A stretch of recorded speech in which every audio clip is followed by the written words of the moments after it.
तेज तुझं रूप गोड आहे खूप, बाप्पाच्या चरणाशी लाभत र सुख.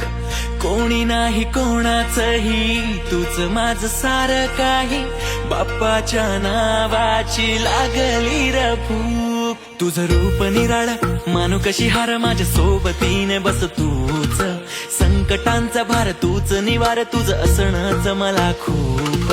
देव बाप्पा आले ना घरी, कपाळी चंदन मूषक सवारी, घरात वास दुःखांचा नाश, बोलू गणपती बाप्पा. ऐ देव बाप्पा आले ना घरी, कपाळी चंदन मूषक सवारी, घरात वास दुःखांचा नाश, बोलू